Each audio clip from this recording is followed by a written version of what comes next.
मुझे एक और वचन चाहिए नारायण। यदि असंभव बात ना हुई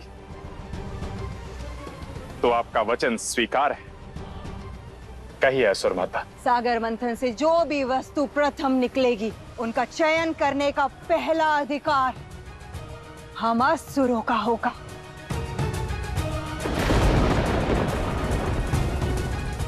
वचन दीजिए नारायण। स्वीकार है।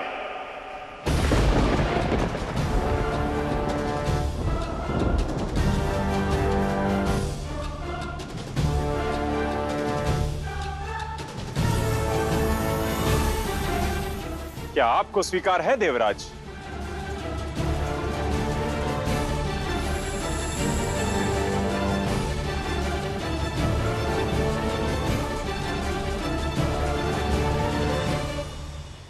तो मंथन के लिए अपना अपना स्थान चुने।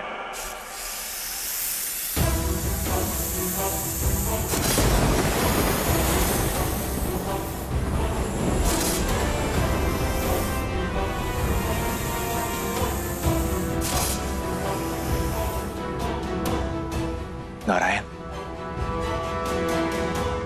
वासुकी का विष भयंकर है। मंथन की घर्षणा से उन्हें पीड़ा होगी और अनजाने में उनके मुख से विषैली पुकार निकलेगी। हम देवता पहले से ही शक्तिहीन हैं। यदि वासुकी के मुख के भाग को पकड़ा तो? कृपा करे प्रभु, हमें वासुकी के पूंछ वाला भाग पकड़ने दें। रुको।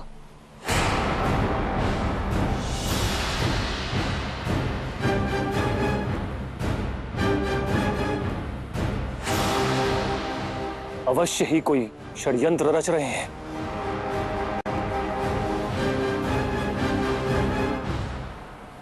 देवराज, आप और सभी देवगण वासुकी के मुख का भाग पकड़ेंगे।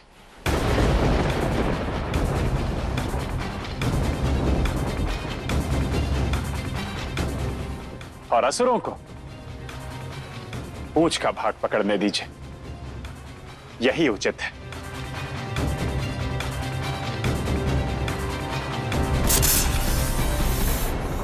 किंतु नारायण, वासुकी के मुख से तो। हाँ देवराज, आपकी माता अदिति असुर माता अदिति से बड़ी,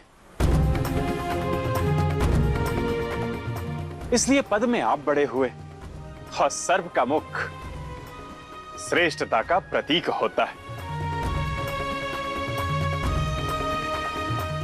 इस नाते देवों को मुख का भाग पकड़ना चाहिए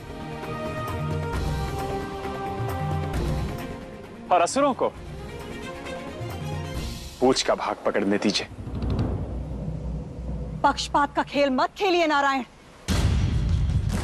जन्म से कोई श्रेष्ठ नहीं होता। इस समय असुरों के पास देवलोक है, स्वर्ग है, शक्ति है। हम असुर श्रेष्ठ हैं। हाँ नारायण, और आपने वचन दिया था कि इस मंथन में कोई भेदभाव, कोई पक्षपात नहीं होगा। पुत्रो धैर्य रखो। मेरे होते ये असुरों के साथ छल नहीं कर सकते। हाँ, इसीलिए वासुकी के मुख वाला भाग हम असुर पकड़ेंगे।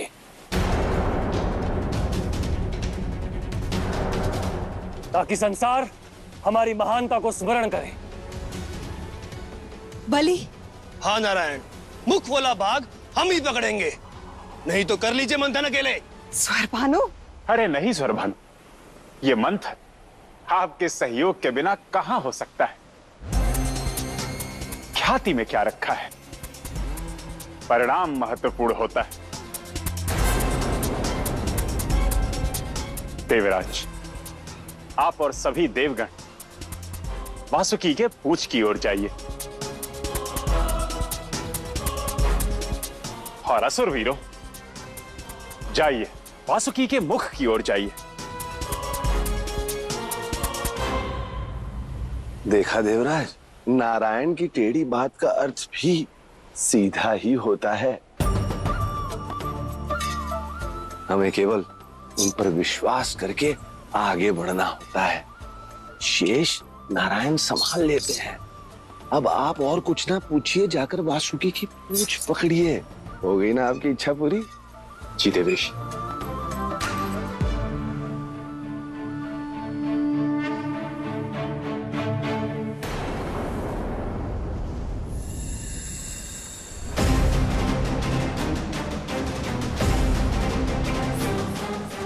छल करना आरंभ कर दिया नारायण?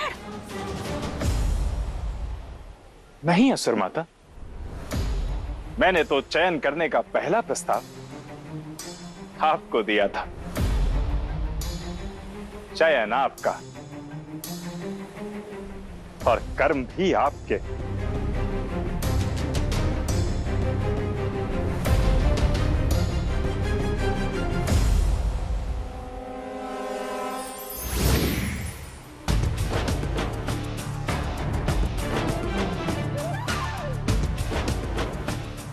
जगत कल्याण के लिए आप सभी के सहयोग के साथ समुद्र मंथन आरंभ किया जाए।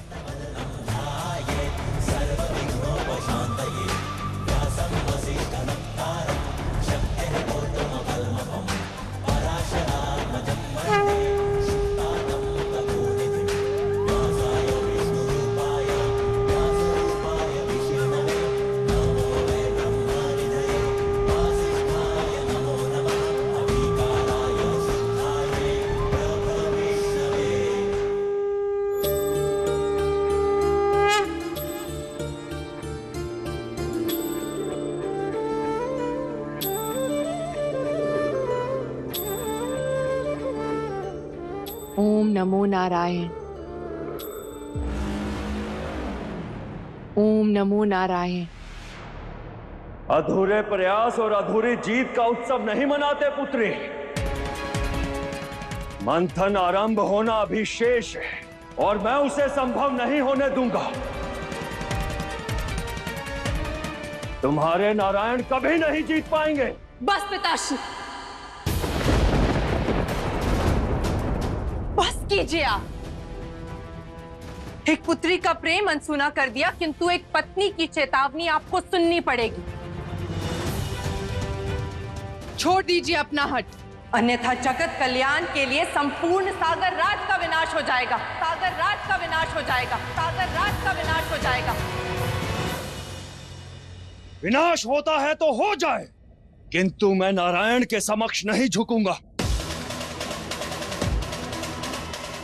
अपनी लहरों के बल पर देवताओं और असुरों के मनोबल को छीन लूंगा मैं।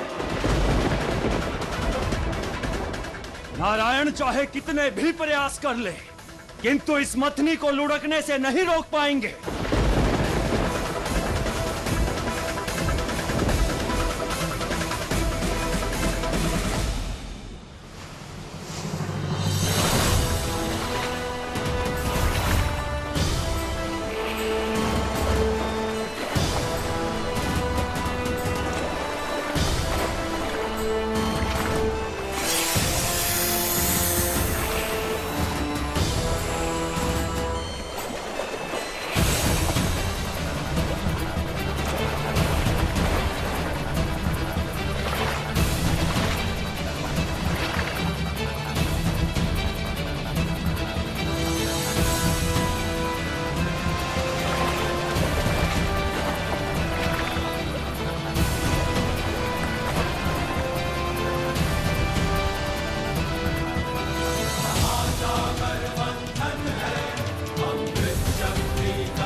नारायण के इस हुंकार का उत्तर सागर अपने तीव्र लहरों की ललकार से देगा।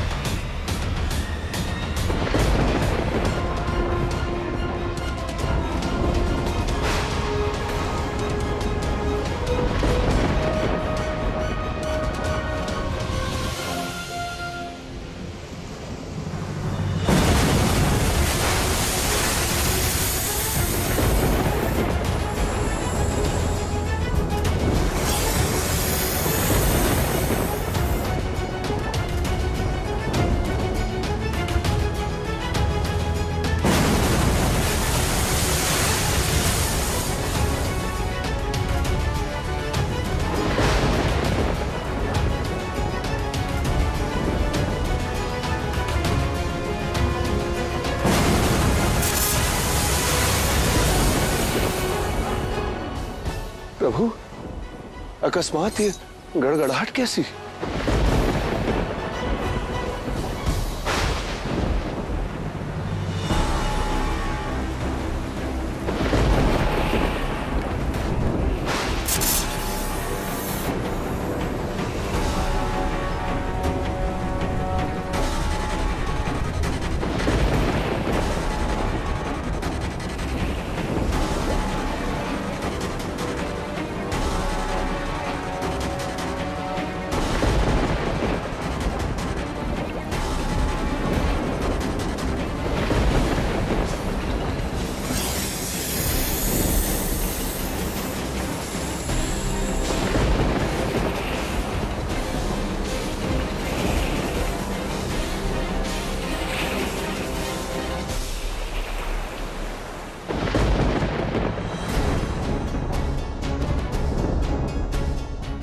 असंभव है,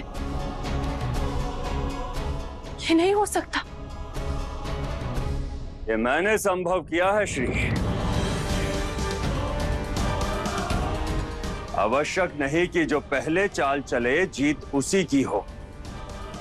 मैंने अपने शत्रु की चाल को पूरी होने की प्रतीक्षा की और अब इनके पास मेरे इस दाव का कोई उत्तर नहीं है।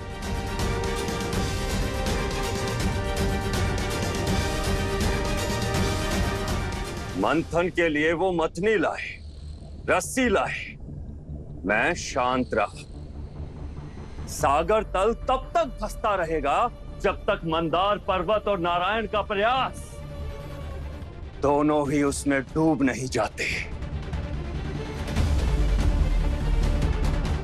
सागर से रत्न लेने आए थे ना, मथनी भी देकर जाएंगे नारायण। अब मंथन कभी संभव नहीं होगा।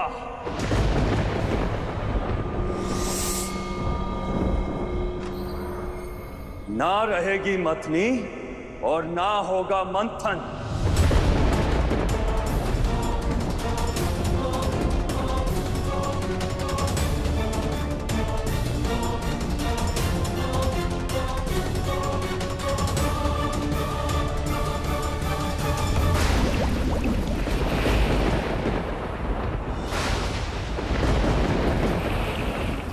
मंदार सागर तल में धंसने जा रहा है। प्रभु, यदि मंदार ही डूब गया तो मंथन कैसे होगा? इस पर्वत के साथ हमारे और नारायण के प्रयास ही डूब जाएंगे। नारायण ने हमारा समय, हमारी शक्ति सब व्यर्थ कर दिया। आपकी मिष्ठान समान मीठी मीठी बातों में नहीं आना चाहिए था। आपका प्रस्ताव स्वीकार किया हमासुरों की भूल थी। हो न हो, ये समुद्र राज का षड्यंत्र है। षड्यंत्र सागर राज का नहीं, तुम देवताओं का है। हमें यहां से चलना चाहिए। ना हम असुरों को अमृत मिलेगा और ना ही नारायण को लक्ष्मी।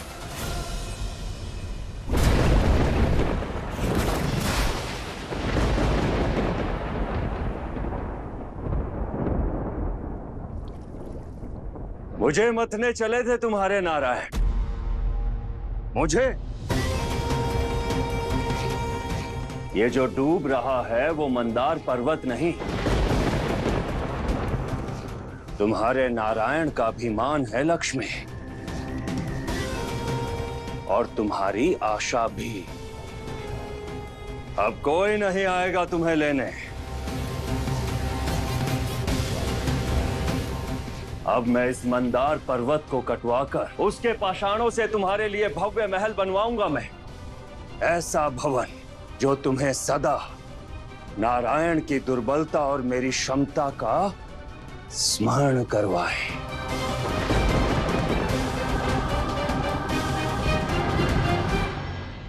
आपने नारायण के शंखनाद की ध्वनि सुनी थी ना पिताश्री? अर्थात नारायण का शंखनाद प्रारंभ का नहीं, संपन्नता का सूचक है। मंदार पर्वत से भी अटल है मेरे नारायण का प्रयास। विफल नहीं हो सकता। जब विपदा ऐसी भारी हो कि उठाई ना जा सके, संकट इतना विशाल हो कि आशा की कोई छोर ना दिखाई दे, तब अपनी लक्ष्मी के लिए, संसार कल्याण के लिए पालनहर्ता नारायण आएंगे। एक बार नहीं, 100 बार नहीं, हर बार आएंगे, हर बार आएंगे, हर बार आएंगे।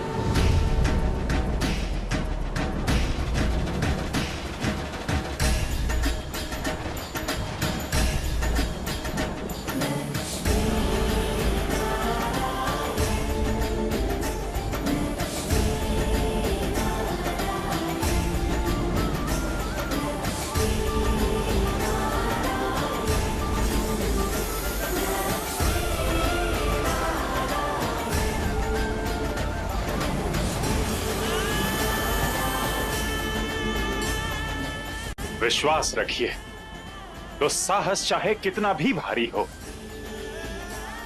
विश्वास और साहस को कभी डुबो नहीं सकता।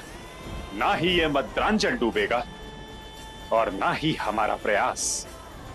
समुद्र मंथन के लिए, जगत कल्याण के लिए, मथनी की स्थिरता के लिए, देवी लक्ष्मी को पुनः पाने के लिए मैं नारायण लूंगा दूसरा अवतार, दूसरा अवतार, दूसरा अवतार।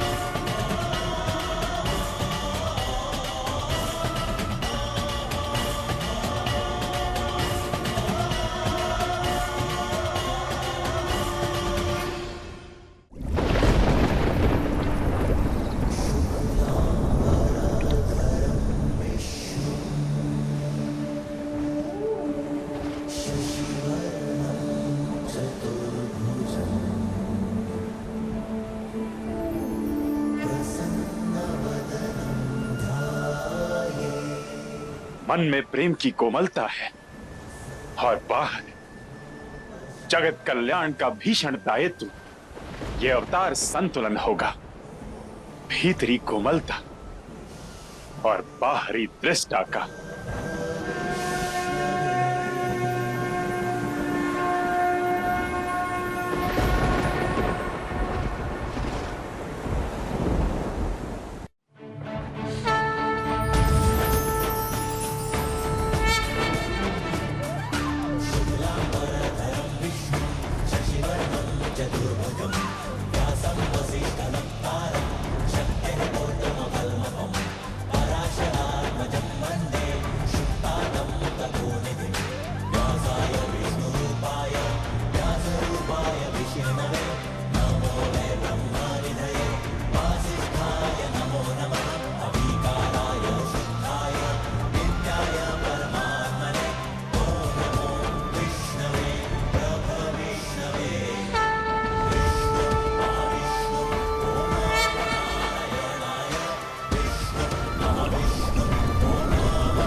आसक्ति। कुछ भाव जीवन को सुंदर और सुखद बनाते और कुछ भाव जीवन को अभावों से भर देते।